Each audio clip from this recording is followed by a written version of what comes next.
Bienvenidos a un nuevo programa de Iluminados por su Palabra. David Balbuena es el que les habla y el que los acompaña, agradeciéndoles por abrirnos las puertas de su casa, como bien dice Gerardo siempre, que nos permiten estar con ustedes en sus casas y compartir la palabra de Dios, pues nuestro deseo es que la palabra de Dios corra y sea glorificada. Así que estamos contentos de una nueva programación de Iluminados por su Palabra, siendo transformados por una mente bíblica, pero sobre todas las cosas porque tenemos una visita muy especial, nuestro querido amigo y hermano Daniel Chebreau. Él es representante del Ministerio Gracia a Vosotros aquí en Argentina, un ministerio que nos ha enriquecido tanto con la presencia y los materiales, la literatura, los audios, los programas de radio de John MacArthur, pero también el Ministerio de Dar Esperanza, que también con sus devocionales y enseñanzas aquí nos ha bendecido. Así que muy bienvenido, Daniel. Bueno, muchas gracias. Realmente una bendición estar con vos y también, por supuesto, estar en la radio, compartir este tiempo con los oyentes. Si hay algo que me gusta a mí es un tiempo en la radio y mucho más una linda radio como esta que está muy bien puesta. Y es una bendición poder compartir la palabra de Dios, lo que aprendemos a través de este medio tan especial. Así es, y hablando de medio tan especial y para poder comunicarse con nosotros, vamos a dar un nuevo medio de comunicación que es mi celular en este caso hoy. La gente se puede comunicar y mandarnos sus inquietudes, preguntas también, y participar con nosotros al 11 24 86 3443. Hoy es el 11 24 86 3443 y por este caso, por el día de hoy, nos van a enviar mensajes allí o en Iluminados por su Palabra en Facebook. Hoy tenemos un programa en esta mesa por delante que es la seguridad de la salvación, ¿no? Qué importante es poder disipar dudas ante este tema. Queremos plantear este tema porque es el tema más trascendente de todos en la Biblia, la salvación. Y pensaba cuando elegíamos este tema que hay algo más perturbador, hay algo más terrible que estar perdido, y es creer que no estoy perdido, pero estarlo. Por eso al elegir este tema creo que nos va a venir bien para reafirmar convicciones, para abrir la palabra de Dios, para leer los versículos bíblicos, para entender que Dios da seguridad de salvación de acuerdo a su palabra, y sobre todas las cosas confirmar nuestra fe y que esto nos sirva como una advertencia para caminar el sendero de la vida cristiana. Y para empezar, quiero empezar pensando, junto con vos, Dani, ¿qué es la salvación? ¿Cuál es la condición humana en la que estamos? Y por allí he leído una frase de John Stott que dice: a fin de apreciar la grandeza de la salvación, es necesario primero apreciar quiénes somos, ¿no? Y si nos determinamos a mirar, analizar y considerar este gran tema con estas aristas tan preciosas que llamamos salvación, y queremos apreciarlo verdaderamente, primero tenemos que apreciar quiénes somos y cuál es la condición del ser humano. Estábamos diciendo que para evaluar el tema de la salvación lo que necesitamos es saber efectivamente de qué debemos salvarnos y cuál es nuestra condición por la cual necesitamos salvación, y qué implica el hecho de que seamos salvos a posteriori, porque eso nos va a dar el tema de la seguridad de salvación. En primer lugar, cuando uno piensa de qué tenemos que salvarnos de la condenación. Hay un pasaje ahí en Romanos capítulo 1, versículo 18, donde dice: porque la ira de Dios se revela desde el cielo contra toda impiedad e injusticia de los hombres que detienen con injusticia la verdad. Acá habla de algunos conceptos que parecen difíciles de digerir. Uno es la ira. A la gente no le gusta hablar de un Dios airado, de un Dios enojado. Tenemos un concepto de un Dios bueno, de un Dios amoroso, y de hecho Dios es bueno, Dios es amoroso.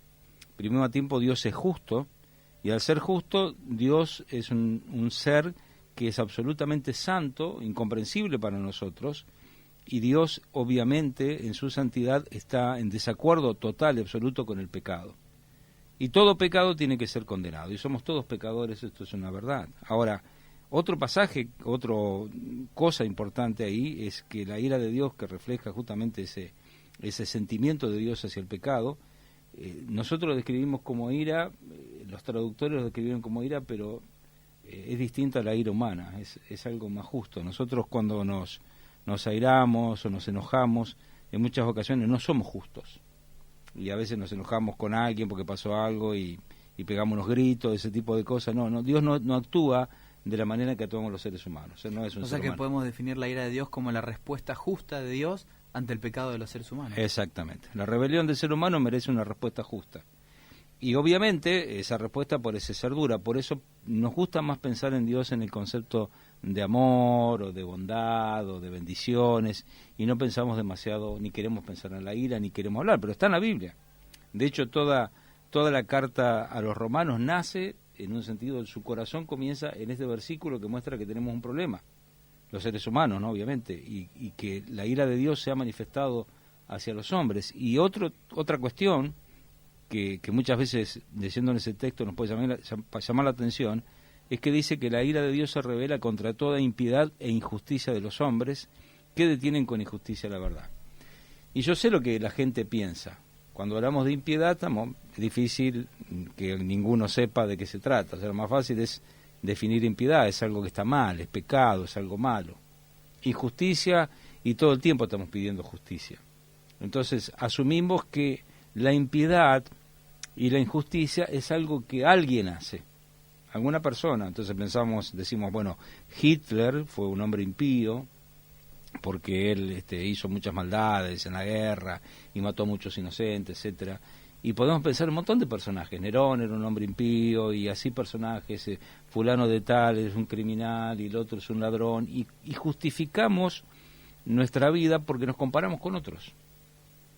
Entonces yo me comparo con Hitler y obviamente soy buenísimo, pero si me comparo con otras personas quizás soy malísimo. Pero lo que hacemos es eso, y consideramos que cuando Dios habla de la impiedad, de la injusticia, Dios está hablando de las cosas malísimas.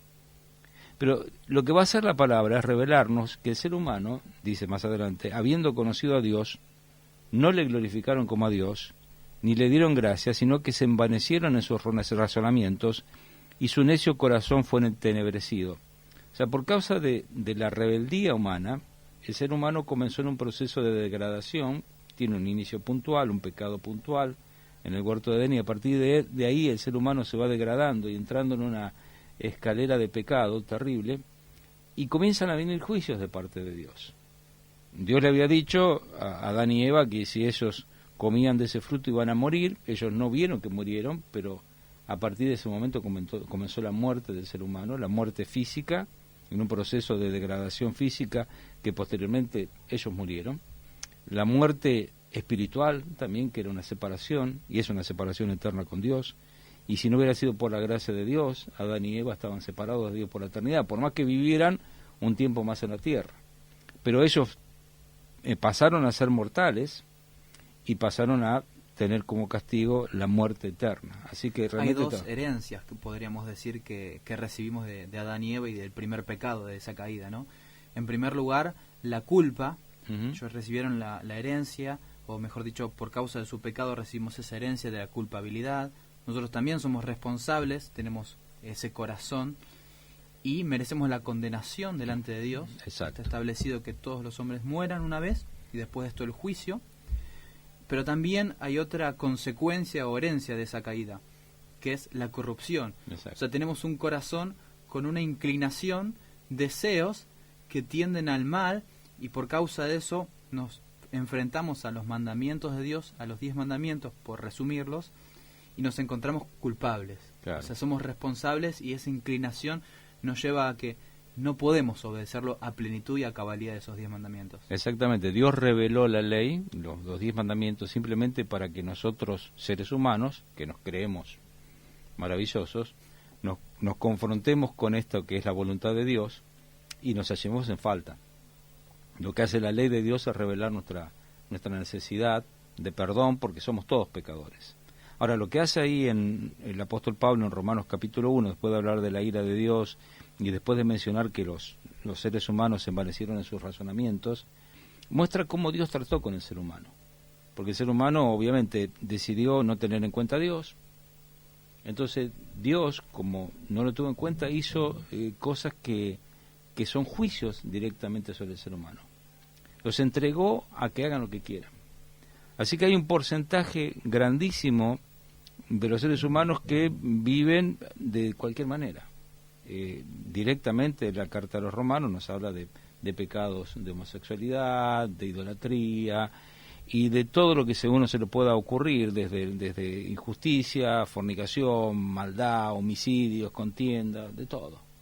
Falta de afecto natural, o sea, y uno puede encontrar que lo que describe así como consecuencia del pecado es al hombre depravado, al ser humano depravado, que está buscando todo tipo de degradación. Es interesante que hoy en día, en estos tiempos, hemos tratado el tema del aborto, se ha tratado el tema del aborto, se trata mucho todavía en la Argentina, y claro, uno descubre un submundo que es llamativo, ¿no? El submundo de la gente que decide abortar. Y decide abortar, ¿por qué? Porque el bebé les molesta. Hoy en día se está hablando de la posibilidad de cambiar el Código Penal para despenalizar el aborto, sacar el artículo 88, pero el Código Penal mismo, que ya rige en Argentina, permite el aborto bajo ciertas condiciones. O sea, lo que sucede hoy en día, que las personas que quieren abortar, no les es suficiente lo que el Código Penal les permite. O sea, si hay una persona que ha sido violada, o que corre riesgo su vida por el embarazo, o una persona que está enferma y no puede tener chico porque después va a estar en condiciones pésimas, o el bebé mismo tiene ciertas condiciones que son peligrosas para el mismo bebé, pueden acudir a un juez y pueden tramitar para abortar. El Código Penal lo permite, pero si uno lo hace a escondidas y no sigue los pasos correspondientes, eso se transforma en un delito. Lo que quiere la gente hoy en día es que sea libre y gratuito. Hay una búsqueda constante de transgredir las leyes. Claro, transgredir las leyes, pero al mismo tiempo despreciar la vida. Y es tremendo, porque uno escucha discusiones y te dicen, por ejemplo, en Estados Unidos, que es un país avanzado, tienen el aborto hace un montón de tiempo instalado. Sí, pero en Estados Unidos también tienen la pena capital para los asesinos, criminales y demás personas. Y acá si les dijéramos, bueno, ¿quieren aborto? Vamos a poner aborto, pero también vamos a poner pena capital para los que maten a alguien, a una persona indefensa, a alguien que viole a una nena y la mate, merece pena capital. Si dijéramos eso, dirían todos los derechos humanos saltarían, porque estamos cuidando la vida del criminal y estamos despreciando la vida de un niño que no ha nacido. Pero la cuestión es que esto no es nuevo. En la antigüedad se caracterizaban las culturas por matar a bebés, que tiraban sus bebés al fuego para adorar a sus dioses, iban a los lugares donde iban a conquistar ellos, encontraban a las mujeres embarazadas y les abrían el vientre, les sacaban los bebés antes de nacer y los mataban a la mujer. Sin más, cuando llegaron los españoles a América, más precisamente al pueblo azteca, esa era una de las costumbres, de entregar sus hijos a esos dioses paganos que tenían. Exacto. Entonces, todo eso, que es una costumbre viejísima, simplemente muestra el corazón depravado del ser humano. Y hoy en día no hay nada nuevo bajo el sol, se quiere repetir. Pero en Romanos no queda ahí. Después describe otro tipo de personas y dice, por lo cual eres inexcusable, oh hombre, quien quiera que seas tú que juzgas, ¿a quiénes? A los depravados que viene mencionando antes, pues en lo que juzgas a otro te condenas a ti mismo, porque tú que juzgas haces lo mismo. Y dice más, sabemos que el juicio de Dios contra los que practican tales cosas es según verdad. Y él pregunta, ¿tú que juzgas a los que tal hacen y hacen lo mismo? ¿Que tú crees que tú piensas que tú te escaparás del juicio de Dios? Y ahí está hablando de moralistas, aquellos que no hacen el mal y señalan al otro. Y lo que dice es que los moralistas también están condenados bajo el juicio de Dios. Y más adelante va a hablar de otro tipo de personas, que son los religiosos. Dice aquí, tú tienes sobrenombre de judío, te apoyas en la ley, te glorías en Dios, conoces su voluntad, instruido por la ley apruebas lo mejor, confías que eres guías de los ciegos, luz de los que están en tinieblas, etcétera, etcétera. Dice, tú pues que enseñas a otro, no te enseñas a ti mismo. Tú que predicas que no hay que hurtar, hurta. Tú que dices que no hay que adulterar, adulteras. Tú que abominas de los ídolos, cometes sacrilegio, y sigue así. Y los religiosos son otro tipo de personas que también están bajo el justo juicio de Dios. Y va a decir más adelante este pasaje, o este texto en Romanos, continuando esta idea, que no hay justo ni a un uno. Dice, no hay quien entienda, no hay quien busque a Dios. Dice, todos somos pecadores. Y va a decir un poquito más adelante, en el versículo 19 del capítulo 3, que toda boca se tiene que cerrar y quedarse todo el mundo bajo el juicio de Dios. Y en el versículo 23 dice, por cuanto todos pecaron. ¿Quiénes pecaron? Los depravados, los moralistas, los religiosos. Cerremos la boca, todos pecamos y todos están destituidos, separados de la gloria de Dios. Y esta es la condición del ser humano. Ahora, si yo te digo a vos, mira, necesitas pasar por un quirófano y vamos a abrirte el pecho y vamos a sacar tu corazón afuera y vamos a circular tu sangre, circulación extracorpórea, y hay una posibilidad muy seria de que mueras, porque básicamente lo que vamos a hacer es parar tu corazón y después resucitarte nuevamente, así que hay una posibilidad altísima que mueras. ¿Vos estarías dispuesto a operarte? Normalmente la gente no quiere hacer eso. Pero si uno comprende que es la única solución pasar por una experiencia así para ser salvo, para salvar su salud, uno entiende el porqué y está dispuesto, porque sabe su problema. La realidad es que la gente en este mundo no quiere saber, y muchos no saben que están enfermos de pecado. Y no les gusta todo lo que tiene que ver con Dios y las cosas de Dios, porque le parece algo muy difícil, es como si fuera algo difícil de digerir, y mucho más para este tiempo, y mucho más con las diferentes filosofías que tenemos hoy en día. Filosofías que te dicen, bueno, hoy estamos en un tiempo de modernidad líquida, donde hemos dejado atrás los valores firmes, y entonces estamos ahí flotando, vas a saber en qué ideologías, y vamos de acá para allá. La realidad es que la gente no quiere atarse a algo que le parece molesto, porque dicen, si yo creo, lo que pasa es que me voy a transformar en un religioso y yo no quiero la religión. Pero el punto no es ser religioso, porque los religiosos también están condenados. Exactamente. Sino ser salvos.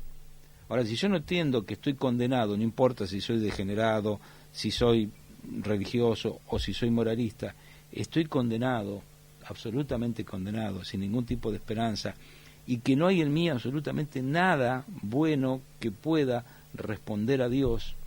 Si yo no lo entiendo, jamás voy a comprender que tengo la necesidad de ser salvo y de qué me salvó Dios y cómo trabajó Dios o procesó Dios las cosas para que yo pudiera ser salvo. Todo este gran cuadro que nos ilustrás, Dani, en base a la palabra de Dios, nos muestra la severidad y la necesidad de la condición humana. Efesios, capítulo 2, nos dice que el ser humano está muerto en sus delitos y pecados. Exacto. De modo tal que para ser salvo, por las propias fuerzas, esta persona muerta espiritualmente, que así estábamos nosotros sin Cristo en nuestra vida, no puede levantarse, no tiene vida. De modo tal que necesitamos la intervención divina y la intervención de gracia de Dios en nuestras vidas para salvarnos, perdonarnos de nuestros pecados. Vos sabés que una ilustración, ¿no? Leí una vez algo que me llamó la atención. ¿Cómo hacían en el siglo, no sé, antes del siglo XX, XIX, XVIII, en el campo, acá en Argentina, para saber si una persona había muerto? O sea, se moría un peón en el campo y ellos ¿cómo sabían? No había médicos. Entonces tenían que esperar un par de días y después llamar al comisario de la zona. El comisario de la zona venía y miraba al fulano que estaba ahí, y entonces él tenía la obligación de llamarlo 3 veces. Fuerte. La primera fuerte, la segunda fuerte y la tercera por su nombre. Y la tercera fuerte. Si el hombre no se levantaba, lo declaraba muerto y lo enterraban. O sea, si el tipo tenía una borrachera doble pechuga, digamos, lo enterraban y se acabó. Pero ¿cuál era el razonamiento que tenía esa gente sencilla? Un muerto no responde. No hay manera de que un muerto vaya a responder a menos que esté vivo. Entonces, como no está vivo, no va a responder, entonces lo enterramos. Ahora, uno piensa en esa historia y piensa el día que el Señor Jesucristo dijo, saquen la puerta, y llamó a Lázaro y le dice, Lázaro, ven fuera, y Lázaro, que estaba muerto hacía 4 días, salió envuelto en las telas. Intervino Dios, y la voz de Dios despertó al muerto. Y esa es la única forma que el muerto espiritual se puede despertar. Que sea Dios quien lo despierte, que sea Dios quien le dé vida, porque si no, el ser humano es absolutamente depravado, no hay nada bueno en él, está absolutamente condenado, no importa lo que sea, no importa cuán depravado sea, o cuán moralista sea, o cuán religioso sea, y por causa de eso no puede de ninguna manera acceder a una posibilidad de ser salvo. Es interesante que, bueno, obviamente hay diferentes posturas doctrinales y a veces entran en conflicto, pero una de esas posturas plantea que el ser humano tiene libertad para elegir lo que se le ocurra, y la realidad es que el ser humano tiene libertad solo para elegir lo malo. Porque cuando uno deja a una persona sin Dios, lo único que va a elegir en algunas ocasiones lo que le parece moralmente bueno si es un moralista, o lo que le parece religiosamente bueno si es un religioso, o lo que le parece satisfactorio si es un depravado. Fue Jonathan Edwards y también San Agustín, mucho antes, quien decía que el ser humano elige conforme a los deseos de su corazón. O sea que nuestras elecciones humanas están conforme a nuestra naturaleza, lo que tenemos en nuestro corazón, nuestros deseos. Si nuestros deseos son inclinados al mal, son corruptos, entonces nuestras elecciones van a ser entendientes al pecado. Claro, y ahora, pero el gran punto es que aunque yo sea moralista, puedo elegir algo que es moralmente bueno, pero la realidad es que yo igual soy pecador. Demos un ejemplo, 2 expresidentes votando en el Senado en este tiempo, la expresidente Cristina y el expresidente Menem. Uno vota a favor del aborto, ella votó a favor del aborto, él votó a favor de la vida. Y uno diría, bueno, es mejor Menem que Cristina porque eligió el aborto, negar el aborto. Es peor Cristina que Menem porque ella estuvo a favor del aborto. La realidad es que ante los ojos de Dios son los dos iguales de pecadores. O sea, el acto moral que haya realizado el presidente Menem no lo eximen de ningún pecado que él haya cometido, solo la gracia de Dios lo puede salvar. Y el acto que puede haber cometido la expresidenta Cristina Kirchner, votando a favor del aborto, es en todo caso un pecado más, y lo único que puede eximirlo de la condenación es la gracia de Dios. Así que ambas personas, digamos importantes, votando, están vistos por Dios de la misma manera, como personas condenadas, independientemente de lo que elijan. Y a uno, eligiendo algo moralmente bueno, no cambia su condición de pecador y de una persona que está condenada, separada de Dios, a menos que algo pase. Y eso que puede pasar se llama la gracia de Dios. Y la gracia de Dios es algo bien particular, ¿no? O sea, el concepto gracia en el idioma griego y entre los romanos tenía que ver con hacer algo bueno, no merecido, para una persona que era, en cierto sentido, querida por mí, un amigo. O sea, yo me disponía a hacer algo bueno, algo que no se merece esta persona, pero yo tengo una buena relación con él. Nunca en esa mentalidad estaba la posibilidad de hacer algo bueno por el enemigo, por el que me hizo un mal. O sea, el mensaje de Dios es absolutamente revolucionario, porque plantea la idea de que somos enemigos de Dios, y a pesar de que somos enemigos declarados contra Dios, Dios nos ama, y no solamente nos ama, Él paga el precio de nuestra maldad. Ahora, ¿cuál era el precio de nuestra maldad? Básicamente, la vida, porque nosotros estamos condenados a muerte eterna. Y no hay remisión de pecados si no es por medio de sangre, sino por medio de un sacrificio. Porque dice también ahí, todos pecaron, están destituidos de la gloria de Dios, es muerte eterna. Pero dice después, siendo justificados gratuitamente por su gracia, mediante la redención que es en Cristo Jesús. Y dice que Dios puso como propiciación por medio de la fe en su sangre, para manifestar su justicia a causa de haber pasado por alto en su paciencia los pecados pasados.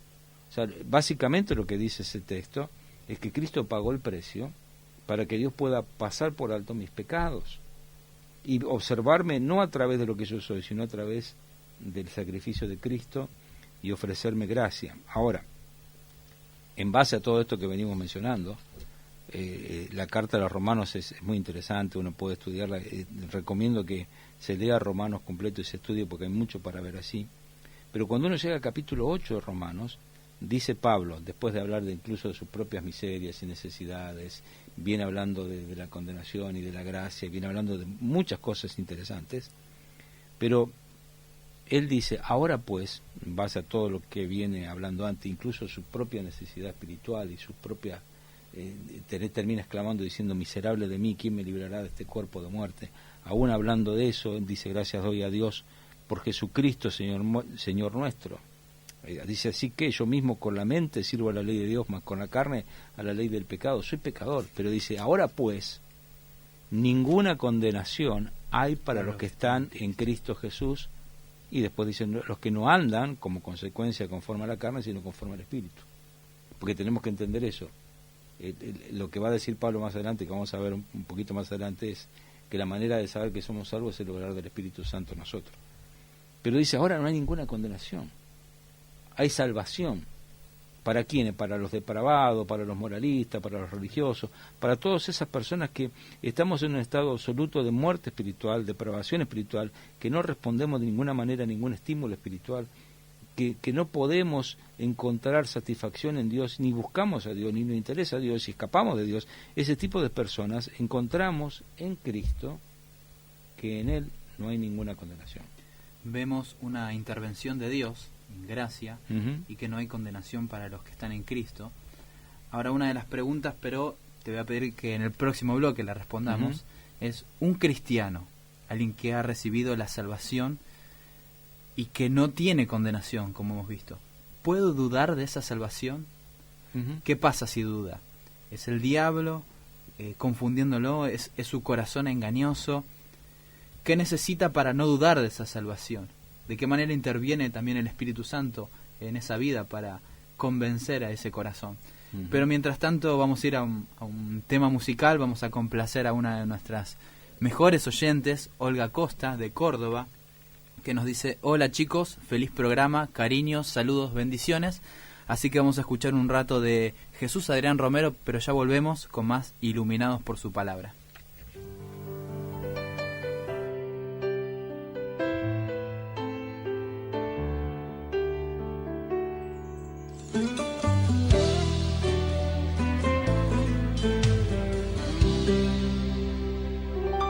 Me dice que me ama cuando escucho llover. Me dice que me ama con un atardecer. Lo dice sin palabras, con las olas del mar. Lo dice en la mañana, con mi respirar. Me dice que me ama y que conmigo quiere estar. Me dice que me busca cuando salgo yo a pasear. Que ha hecho lo que existe para llamar mi atención. Que quiere conquistarme y alegrar mi corazón. Me dice que me ama y que conmigo quiere estar. Me dice que me busca cuando salgo yo a pasear.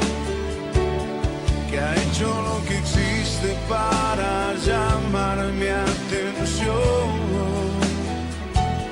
Que quiere conquistarme y alegrar mi corazón.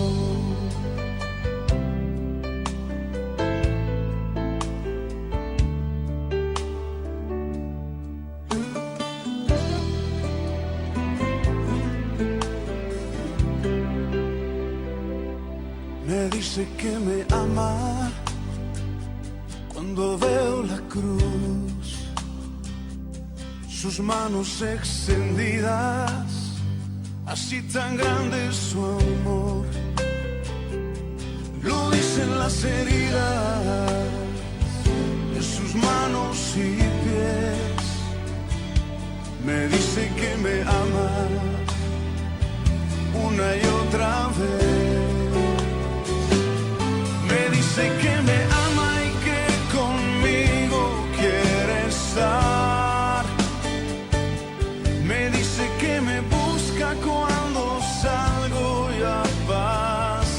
Seguimos con más Iluminados por su Palabra. También nos escribió Antonio Francisco, buen programa, saludos. Sandrita Noé nos manda saludos también. Por otra parte, Beto y Silvia nos escriben: una vez más, nos sentimos bendecidos por la palabra de Dios que tan claramente es expuesta en el programa. Bendiciones, hermanos. Mientras tanto, nos escribe Damián y Luciana desde Paso del Rey. Excelente programa, muy claro, importantísimo este tema. Que el Señor los bendiga. Saludos a Dani. Y Aníbal Laguzzi, muy buen programa. Abrazos, Daniel. Nos pueden escribir al 11 24 86 34 43. Y nos estábamos explayando, pero hay mucha tela para cortar en este tema. Y también nos preguntamos, Dani, y es una de las preguntas de los oyentes, si una persona que verdaderamente ha pasado de muerte a vida, ¿puede dudar de su salvación? Bueno, en primer lugar, para entrar el tema de si puede dudar o no de la salvación, quiero mencionar un par de versículos de Juan capítulo 6, después volvemos a Romanos. En Juan 6:37 dice: todo lo que el Padre me da vendrá a mí, y al que a mí viene no le echo fuera. Y el versículo 44 dice: ninguno puede venir a mí si el Padre que me envió no lo trajere, y yo le resucitaré en el día postrero. O sea, básicamente está hablando obviamente de la salvación, está hablando en un contexto donde personas lo seguían por interés y que al fin y al cabo terminan diciendo duras esta palabra que no puede oír y se van todos. Evidentemente, estas personas continuaban en su pecado y su elección era el mal, y Dios no obró en sus corazones, porque dice ahí: todo lo que el Padre me da vendrá a mí. Dice: ninguno puede venir a mí si el Padre que me envió no lo trajere. Nosotros tenemos que entender un tema que es fundamental, que es el tema de la soberanía de Dios y el obrar de Dios, y es un tema largo y complejo el tema de la elección también.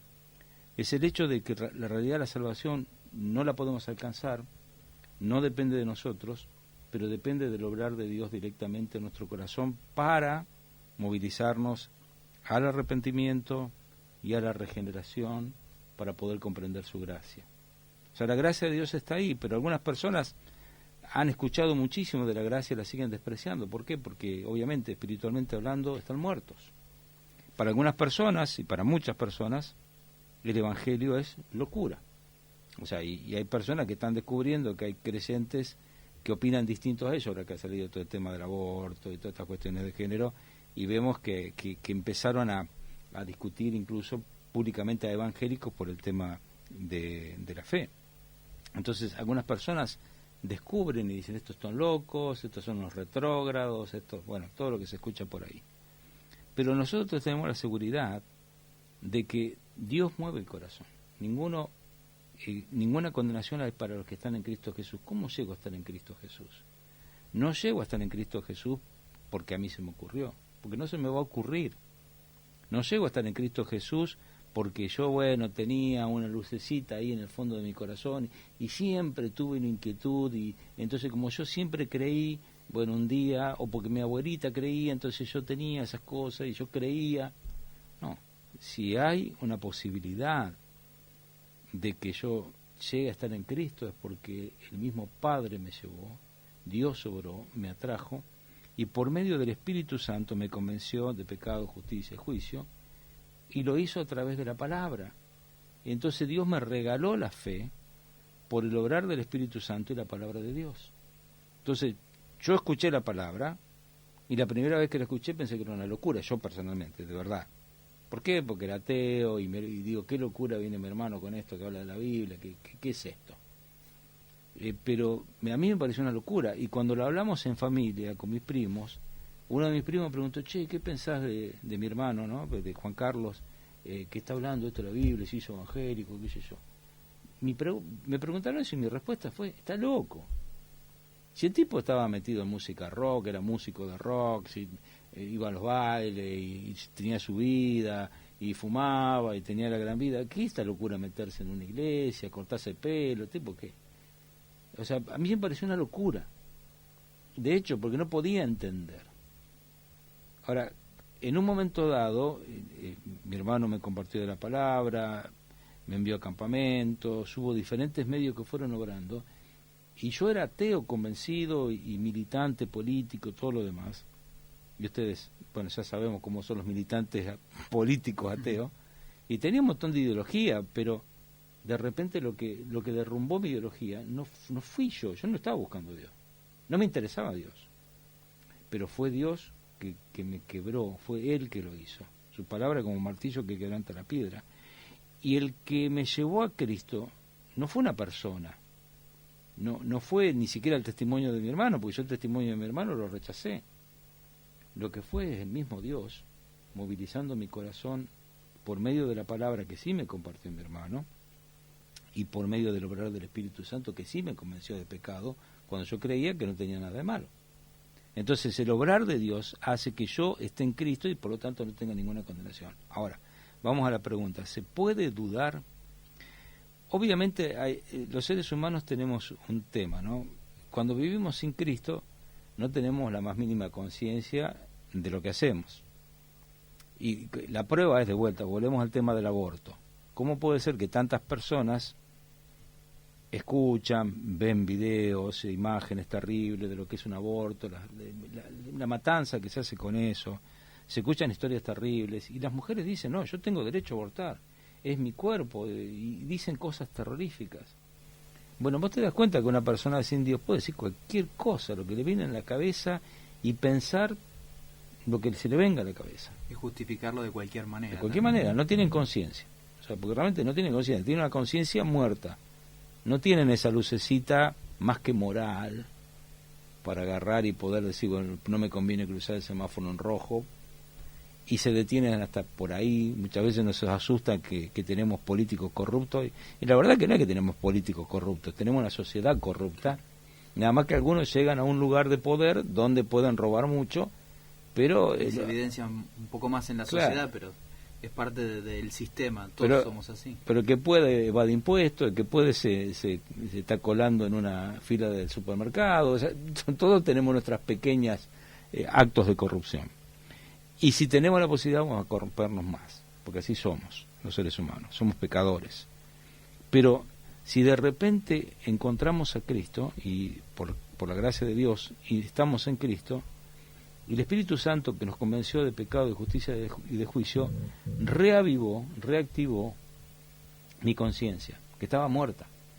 Y al reactivar mi conciencia, yo empiezo a tener, como creyente en Cristo, una percepción más alta de lo que está mal del pecado. Y obviamente me cuesta en algunas ocasiones poder creer que una persona tan mala como yo merezca la salvación. Y es cierto, muchas veces las personas lloran y las personas se vuelven a arrepentir y creen que están condenadas porque justamente tienen una situación que es una conciencia que está alerta, y porque por hábitos o por lo que fuera siguen pecando, y algunas cosas los descolocan. Y no estamos hablando necesariamente de pecados groseros, ¿eh? Hay hermanos, personas que son tan sensibles que cometen cualquier cosa y creen que el mundo se les va a venir abajo, que Dios le va a mandar un rayo que los va a partir. Para este tipo de personas, ahí se encuentra Romanos capítulo 8, versículo 14 y 16, algo interesante. Dice, porque todos los que son guiados por el Espíritu de Dios, estos son hijos de Dios. Pues no habéis recibido el espíritu de esclavitud para estar otra vez en temor, sino que habéis recibido el espíritu de adopción por el cual clamamos, Abba Padre.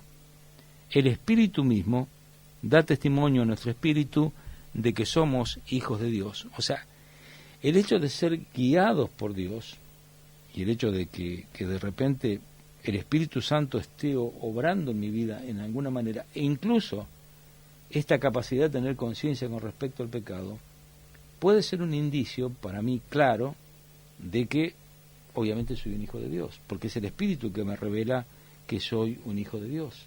Es el Espíritu que me capacita para decir papá a Dios, llamarlo mi Padre. Es el Espíritu Santo que da testimonio a mi espíritu de que soy un hijo de Dios. Ahora, ¿cómo lo hace? Hay dos cosas que tenemos que tener en cuenta. Te digo, si nos ponemos a ver versículos y todo, nos vamos a ir mucho por las ramas, pero simplemente tengamos en cuenta. Hay dos cosas en las que manera el Espíritu Santo trabaja y nos manifiesta que somos hijos de Dios. Una es la iluminación. ¿Qué significa la iluminación?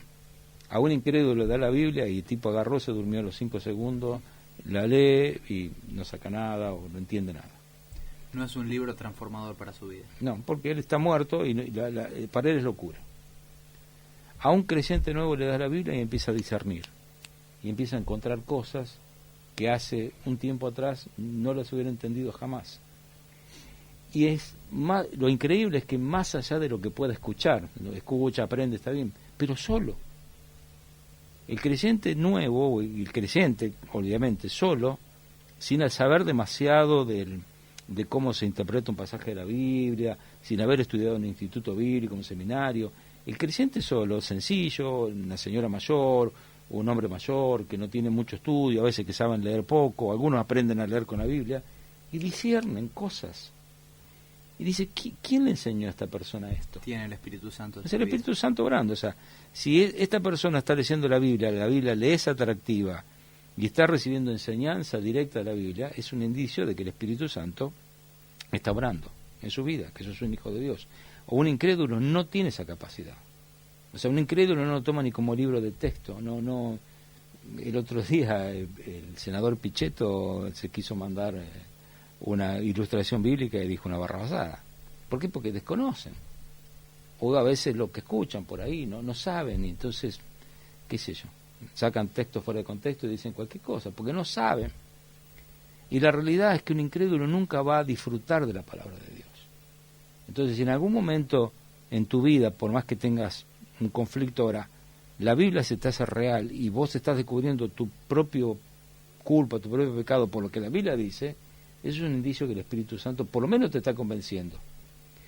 Y la segunda cosa que obra el Espíritu Santo, y que también tiene que ver con esas muchas veces las dudas que se generan, es que el Espíritu Santo no solamente nos ilumina, sino que nos santifica. Nosotros, la salvación tiene 3 tiempos, debemos entenderlo.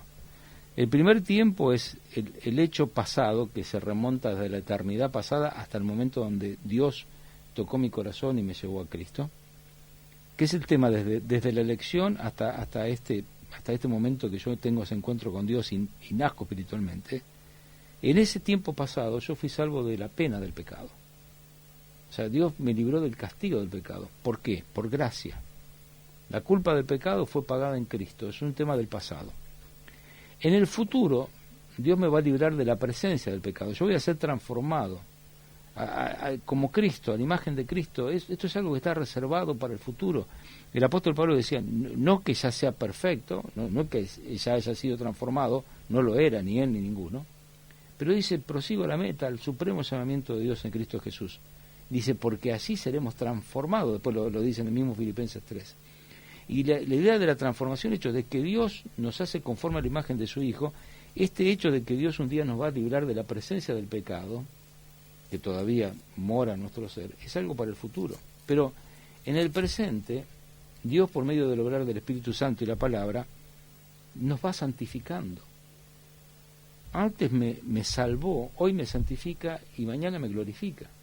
Y en ese proceso de santificación, paulatinamente Dios me va llevando a la madurez espiritual, donde me va librando del poder del pecado, por medio del poder del Espíritu Santo, que me capacita para vivir como un hijo de Dios. Ahora, y obviamente soy transformado de fe en fe, de gloria en gloria. Ahora, en ese proceso de santificación, puede ser que alguna persona tenga duda. Porque muchas veces lo que tenemos que tener en cuenta, que la palabra que dice acá, versículo 14, todos los que son guiados por el Espíritu de Dios o son hijos de Dios, no es una palabra, la palabra no significa una guía permanente, no es que el Espíritu Santo está todo el tiempo al lado nuestro, moviéndolo y dándolo manija. Esta es una realidad en mí, una morada en mí, pero también el Espíritu Santo me va colocando responsabilidades a mí. El Espíritu Santo va obrando a través mío, va haciendo obras para enseñarme, pero la palabra que se utiliza ahí, guía, es intermitente la guía del Espíritu Santo en mí. Y en el sentido de que yo tengo mucha responsabilidad de tomar la Biblia, leerla, de ponerme de rodillas y orar, de sacarme la modorra de encima e ir a la iglesia. El Espíritu Santo me puede empujar, pero el que tiene que hacer eso soy yo, no es que soy una marioneta del Espíritu Santo. Por eso es intermitente. Entonces, en ese proceso de santificación, el Espíritu Santo no me lavó el cerebro a mí. No me transformó, no me puso un chip que me transformó en un juguete que Dios maneja con un joystick. No.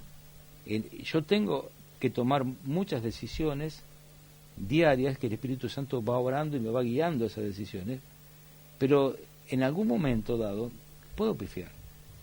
Y en algún momento dado, como yo puedo fallar, puedo empezar a sentir culpas. Pero es el Espíritu Santo que me va a manifestar que soy un hijo de Dios y que va a darme ese testimonio realmente que hace la obra. Cuando la palabra de Dios habla de que somos hijos de Dios, me gusta porque Jesucristo ha dividido la humanidad en dos paternidades. Una paternidad divina y una paternidad diabólica, por decirlo de alguna manera, ¿no? Dice, ustedes no me aman a mí, ustedes siguen las obras del diablo, le dijo a los judíos, a los religiosos de ese momento. ¿Por qué son hijos del diablo? Bueno, porque las obras de vuestro padre quieren hacer. Claro. Él es homicida desde el principio, él rechaza la verdad desde el principio, cuando habla, mentira habla, de modo tal que al dividir la humanidad, Jesucristo habla de estas dos paternidades.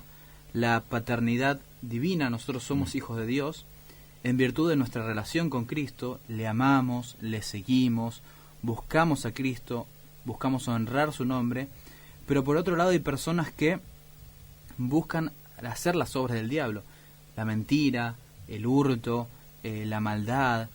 Así que esto puede servir como una advertencia para nosotros, pero también para, a su vez, darnos la certeza, la seguridad de que somos llamados hijos de Dios. Y me encanta cuando vemos el famoso modelo de la oración, el Padre Nuestro, que justamente empieza así: Padre nuestro que estás en los cielos.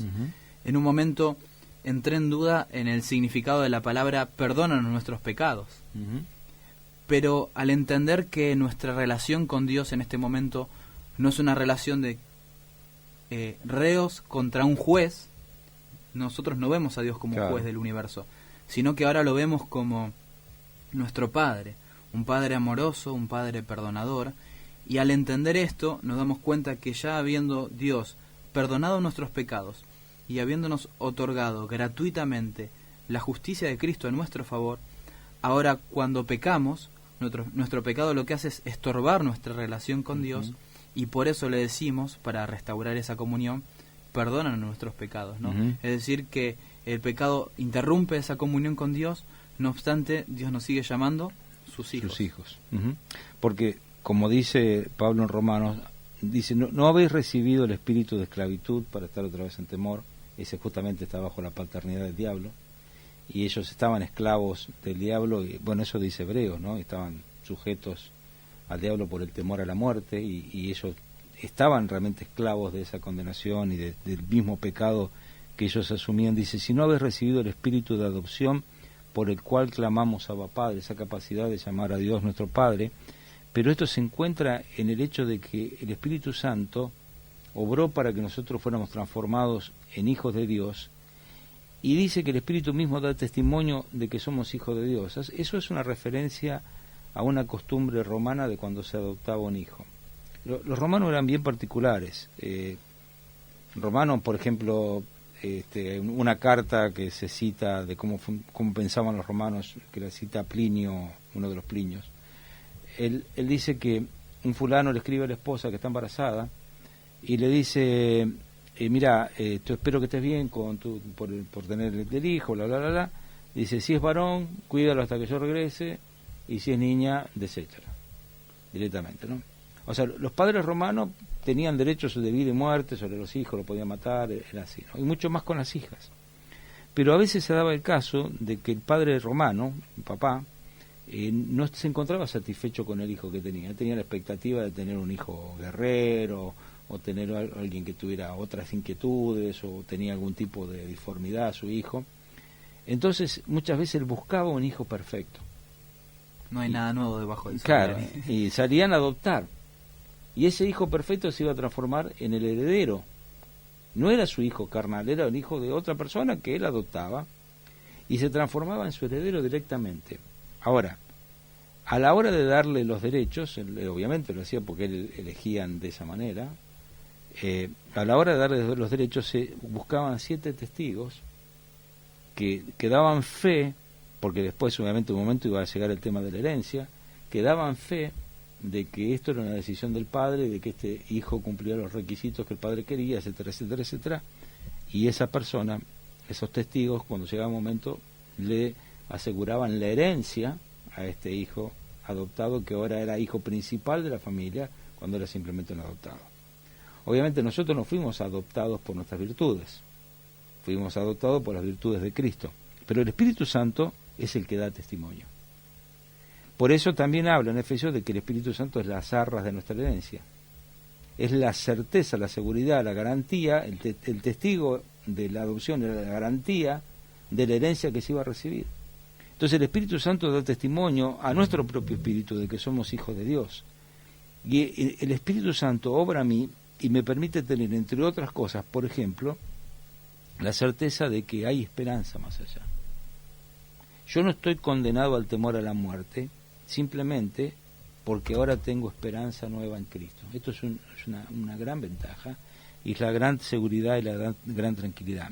Y si el Espíritu Santo está obrando en mí, eso es real, es patente. Ahora, ¿cómo sé que el Espíritu Santo obra en mí? Una de las cosas es el fruto del Espíritu. Hay todo otro tema que sería largo estudiar, de Gálatas capítulo 5, de tenemos que andar por el Espíritu, andar en el Espíritu, y si andamos por el Espíritu no vamos a satisfacer las obras de la carne. Y dentro de lo que va a pasar es que en mi vida se va a manifestar algo que es sobrenatural: amor, gozo, paz, paciencia, benignidad, bondad, fe, mansedumbre, templanza o dominio propio. ¿Qué es lo natural? Lo contrario a amor, odio. ¿Qué es lo natural? No lo sobrenatural. En vez de gozo, amargura, tristeza. ¿Qué es lo natural? En vez de paz, conflictos, guerra, y así. En vez de paciencia, impaciencia. En vez de bondad, maldad. En vez de benignidad, malignidad. Y en vez de templanza, descontrol. O sea, todo lo contrario es lo que nosotros vemos en la calle, en el mundo, en la vida cotidiana. Las personas gritan, las personas están enojadas, tocan la bocina, se insultan mutuamente, se tratan mal, los hogares son un desastre. Pero el Espíritu Santo hace un cambio radical y sobrenatural de mi carácter y de mi conducta. Me da algo que no es natural: amor, gozo, paz, paciencia, benignidad, bondad, fe, mansedumbre, templanza. Donde el Espíritu Santo está obrando, la vida está absolutamente transformada. Pero más aún, el Espíritu Santo también es el poder de Dios. Y ese Espíritu Santo obrando me capacita para tener poder. Dice que recibiremos el Espíritu Santo, y el Espíritu Santo nos va a dar poder. ¿Para qué? Para hacer la obra, en Hechos 1:8. Y ese poder de Dios, que es el Espíritu Santo, me capacita para vencer el pecado, pero también para compartir la palabra de Dios y el Evangelio. No es mi poder, no es mi capacidad, es el poder de Dios.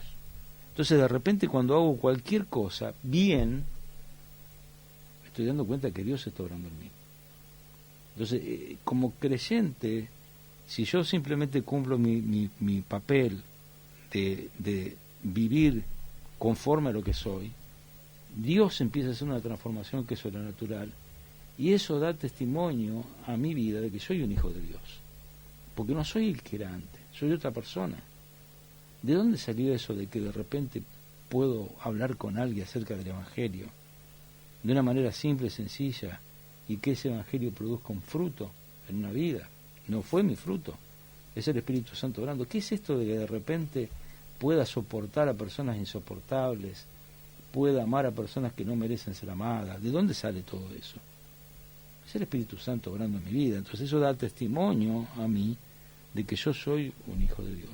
Cuando elegimos este tema, Dani, lo pensamos en virtud de disipar nuestras dudas y entender que la Biblia nos da severas advertencias también para examinarnos a la luz de la Escritura si estamos en la fe. Pero también nos ha preocupado personas que pueden estar confundidas de la seguridad de la salvación, no precisamente porque la tengan, sino precisamente porque Jesucristo va a decir de muchos que en aquel día le dirán: Señor, Señor, no hicimos esto o aquello en tu nombre, milagros, profecías. Pero Cristo les declarará: nunca los conocí, hacedores de maldad, ¿no? Y este tema, y te voy pidiendo las últimas referencias o la última meditación en estos 2 minutos, pero este tema nos ha servido de la seguridad de la salvación para para examinarnos, para entender que la palabra de Dios da seguridad de la salvación para los que están en Cristo. Claro. Ninguna condenación hay para los que están en Cristo Jesús. Ahora, si yo estoy siguiendo los pasos correspondientes, mi parte en todo esto, leo la Biblia con regularidad, oro sinceramente a Dios y entiendo que hay del otro lado alguien que me escucha y tengo esa realidad de Dios patente en mi vida, hay algo que va a pasar. Dice 1 Juan capítulo 3, 19 y 20, dice: y en esto conocemos que somos de la verdad y aseguraremos nuestros corazones delante de Él, pues si nuestro corazón no nos reprende, mayor que nuestro corazón es Dios y Él sabe todas las cosas. Si yo estoy en la verdad, voy a llegar a un punto donde mi corazón no me va a reprender. Y obviamente el primero que sabe cómo está es uno mismo. Yo sé si soy sincero o no con Dios. No me tiene que preocupar que tener arrepentimiento, tener necesidad de pedir perdón a Dios porque lo tengo que hacer, porque si estoy en pecado lo debo hacer.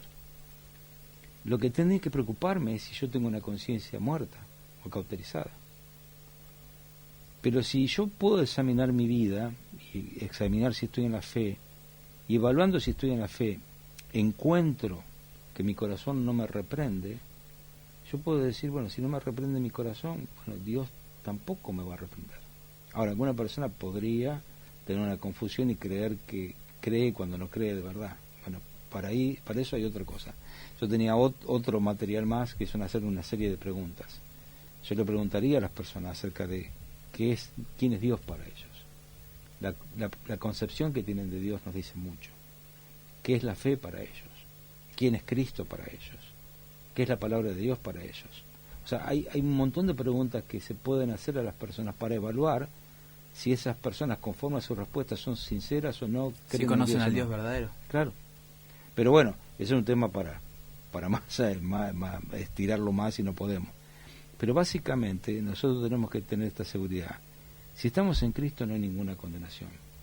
Si estamos en Cristo, el Espíritu Santo es nuestro testigo de que somos adoptados hijos de Dios. Y el Espíritu Santo nos revela que yo puedo tener la seguridad de la herencia eterna, porque Él es la garantía de esa herencia. Él es el responsable de decir un día, este es hijo de Dios. Entonces yo me quedo tranquilo, el Espíritu Santo obra en mí testificando a mi propio corazón y testificando de que yo soy un hijo de Dios y dándome la fortaleza y el deseo de acudir a Dios y de vivir una vida espiritual que yo no podía vivir antes. Y si tengo al Espíritu Santo orando en mi vida, soy un hijo de Dios. Y si mi corazón, después de todas estas cosas, no me reprende, soy un hijo de Dios. El problema es cuando hay cosas que sabemos que están torcidas. Algunas personas deben evaluar si están en la fe, pero ese es otro tema más complejo. Te agradecemos, Dani, como me he hecho eco de todos los que nos han escrito. También Oscar Juliano nos manda saludos, Olga Costa también. Mi Dios, el único que verdaderamente nos ama, nos dice. Gracias, chicos, por el hermoso tema. Hemos disfrutado, pero sobre todas las cosas, Dios ha traído convicción a nuestro corazón a través de su palabra. Y estas verdades que nos anclan son verdades que realmente nos ayudan a entender nuestra identidad en Cristo y finalmente nos llevan a caminar de la mano de Dios, ¿no? A tener esa relación con Dios, esa comunión, disfrutar de este privilegio, como decías, Dani, de ser llamados hijos de Dios, ¿no? Okay. Nuestra esperanza está en los cielos, de donde esperamos a nuestro Salvador, al Señor Jesucristo. Así que gracias por estar con nosotros, Dani. Bueno, muchas gracias. Perdón por dejar un montón de preguntas ahí en el aire, pero bueno, algún día las contestaremos. Nada menos, has respondido muchas de esas y realmente en lo personal estas enseñanzas anclan nuestra vida en la palabra del Señor. Así que esto ha sido Iluminados por su palabra, como siempre acompañándolos y acompañándonos del otro lado. Gracias por estar con nosotros.